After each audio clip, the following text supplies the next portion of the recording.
All right, welcome back to our channel. If you are new here, I'm Katie. I'm Steph. This is little Theo. Theo is here you too. Want to say hi? You look like you're gonna poke your head out. We are a married lesbian couple from Canada, and we are currently traveling around Europe, and we just made it to Ireland, which is a new country for all of us. It is. It's very exciting news. Yeah, so we've been filming, and I feel like there's a lot to catch you up on. So we're going to catch you up on the trip so far and kind of do a first impressions of Ireland video because, yeah, this is our first time here, and I feel like it's different than what we expected. So let's get into it.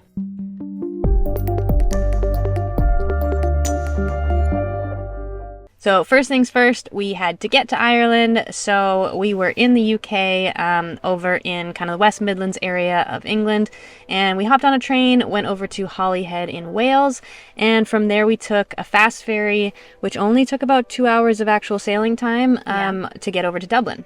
Yeah, it was probably one of the worst travel days we've had in a long time. Yeah, it was not ideal. Yeah, it was a long train through Wales. We didn't have a seat for a lot of it, and then we were tucked into a teeny tiny seat with our luggage and Theo, and it was packed and very busy. And hot. And yeah, maybe 3 hours of that. Not a great train. Not a great train. And then we got to the ferry. Had to wait a while to get on. It was very disorganized. Yeah. I think we've been spoiled now with ferries in Europe because taking the ferry from the Netherlands to England, which is what we did earlier on this trip, it was glorious. It was so lovely. The service was amazing. And so I feel like that's the new standard I had set. Yeah, that's a pretty high standard because that was definitely like the top of the top. So yeah. But this ferry was not like Katie said, kind of disorganized. It was a lot of hurry up and wait, a lot of like signs that didn't really mean anything because once you got to the place where the sign said to do the thing, it ended up being something completely different. And then ultimately as a foot passenger, which didn't seem to be as common. That being said, there were quite a few foot passengers, so obviously people do it, and the train goes right into Holyhead, into the ferry terminal, so it's very much doable as a foot passenger, but it was pretty much chaos as a foot passenger. So you cannot just walk on through like a footbridge like a lot of ferries have. You were put onto a shuttle bus, which then took you to the car deck, and then you're kind of just like dropped off on the car deck, and you kind of fend for yourself from there. And then at the same time, when you dock, you have to wait for all the cars to leave, wait around, and then the shuttle buses come and pick you up. And so it definitely took longer than if you were to drive on, but it got us there. It got us there. Not the best travel day, but it got us there, and it was the easiest way to bring Theo into Ireland.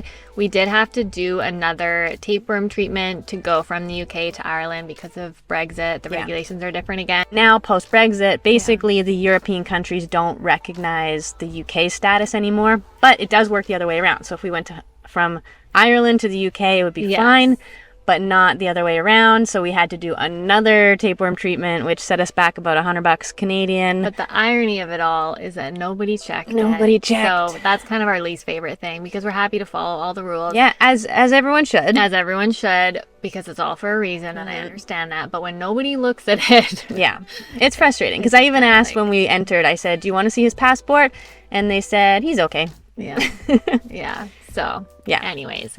Then we got to Ireland and we started things off in Dublin, and we filmed a little bit in Dublin, but we decided not to do a full Dublin video because we only spent a few days in the city. One of those days it poured rain and we tried to go out sightsee, and we made it like, I don't know, it was the 5 minutes outside our hotel, and we were like, no. It was the kind of rain that was like, you just can't. There's the rainy days where you're like, all right, put on your raincoat, get your umbrella. And we had all that. But then there are the kinds of rainy days that are like, you will get soaked just by stepping outside for like 30 seconds, which we did. We walked to a little spot to grab lunch with Theo. All 3 of us got soaked, and we sat outside and ate, just like soggy and wet. And then we were all like, we're going back to Dublin. Yeah. We did get the opportunity to see a lot of Dublin, and I don't know, for that to be the first place that we went, I feel like it was very different than my expectations. Yeah, I'm not sure exactly what I was expecting, but it was definitely different than what we experienced.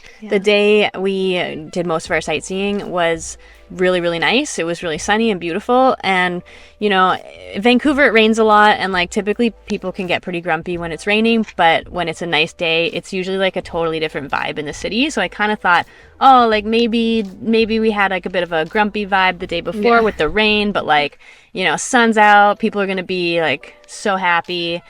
And I definitely didn't get that vibe. I definitely still felt kind of like grumpy city. And then when we went into some of the more touristy bits, which is to be expected, it felt very just like kind of pandering to the American tourist in particular. Yeah, very touristy. A lot of American tourists. We were told that there's actually a U.S. immigration in the Dublin airport, so they obviously get a lot of tourists from the U.S. and definitely felt like party vibes, which is just not our thing. It's a very big international city. It's very diverse, which is obviously very cool, but in a way that it felt like a lot of other big European cities. It kind of felt like we could be anywhere. I didn't get like a strong sense of Irish culture, which is obviously what we want here. So, or just identity as a city itself. Like there was nothing that felt like, oh, this is Dublin, this is Ireland. Like, you know, Irish pubs, of course, but like Irish pubs are everywhere, which is funny. And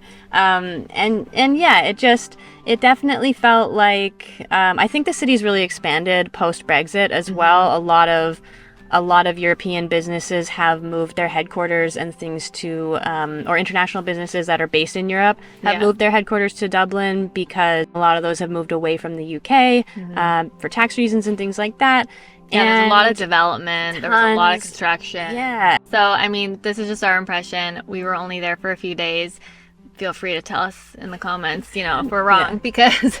or other places to go for that matter. I mean, we only got like a very small taste of it. We did stay a little further out, which felt like more of a kind of locals experience, but definitely going into the heart of Dublin, into the center, it felt like, you know, a lot of stuff for American tourists to do and not a lot else. Yeah. So basically, we're glad that we decided to do this trip the way that we did. We started there, but knowing that we would have so much time to explore the rest of the country. Everyone kept telling us when we were planning this trip, like the best way to do it is to rent a car and drive.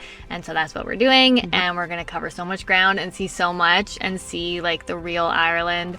And the more we've been out of the city now, the more everyone's like, oh yeah, Dublin, like that's not the real Ireland. Like now you'll see everything else. So we've also been told on multiple occasions, and maybe this is controversial, but that the real capital of Ireland is Cork. So we are heading there at some point. So we shall see. Yes. So yeah, our time in Dublin, I don't know. It was not exactly what we were expecting, but still glad we did it, obviously.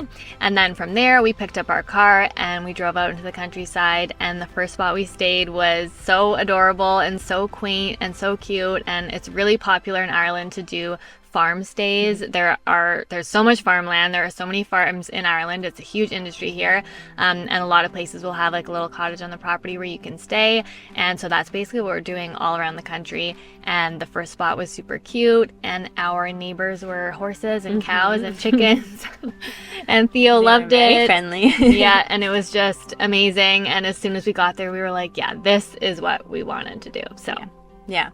We also dipped into Kilkenny, and that was so adorable. Yes. That felt a lot more like the vibe we were looking for or expecting maybe in Dublin. Yeah. It was just, super cute, super old. There was a castle right in the middle, and it was adorable. Yeah, and very friendly and very welcoming. Yes. Now that we're meeting people outside of the city, I think we are definitely experiencing that Irish hospitality. It's really nice. We walked down to like the local pub from the cottage that we were staying in one night. I tried my first Guinness, which was very exciting. And everyone was just so sweet and so friendly. Everyone's loved Theo, and that's been so nice. So definitely glad we did that. We just kind of holed up for a couple days and sat by the fireplace and went for walks on the property, and Theo loved it, and it was so cozy. Yeah, it was great. Yeah, so the first place we stayed was in County Carlow, close to the border of County Wexford, which is not too far from Dublin, still on the east side of the country, and we're kind of making our way down from there. Second place was in County Kilkenny, really close actually to County Tipperary, and another one I believe down by Waterford, probably County Waterford, maybe, correct me if I'm wrong. Yeah, they all kind of come together in that spot. Yeah, so there's lots of good little places to explore from there. Obviously Kilkenny, as we did when we came through. Yeah, the second place was really cute too. The first one was on a working farm, and the second one was, it was like a renovated cow barn. I think it was like a milking parlor. Yeah. And it was so cute. And again, Thea loved it. There was so much space to just run around and hear the cows and the birds in the morning, and it's just so nice. I feel like that's the most authentic way to experience Ireland, is doing a farm stay, and so I'm really glad that we're doing so many of them around the country. So we've just been enjoying the quiet and enjoying the countryside, and it's been so nice. And now we are slowly making our way around the country, like Steph said. So we're basically doing a big loop and going all the way around, driving a lot of the coast. So today we drove down to the Copper Coast, and we are slowly making our way to Cove, which is our next spot. And the coast is beautiful. It's so nice to get to the water finally and see it. The coastline is, I mean, this is what Ireland is famous for. It's so beautiful, and we're gonna make our way over to the west coast later. And yeah, we're gonna get to see so much. It's so exciting. Yeah, there's definitely a lot on our itinerary, which is amazing.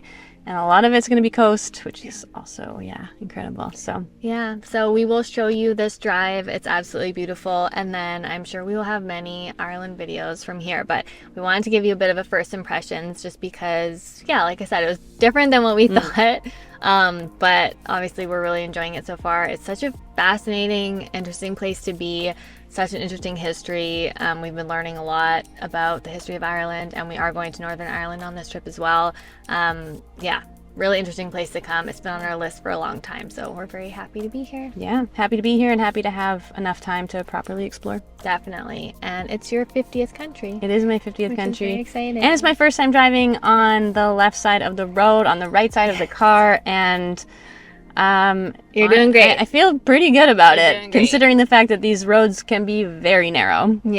Yeah, no, she's doing a very good job driving, and we had some car troubles. Maybe we'll pop that in a different video. Not our fault. Not our fault. From the rental company, and they had to actually give us a new car. But yeah, it was a whole thing. So this is our second car.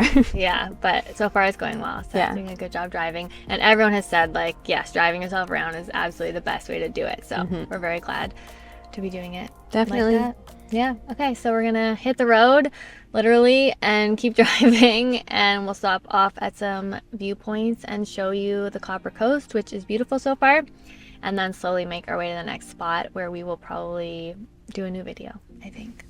Yeah. Okay, let's go.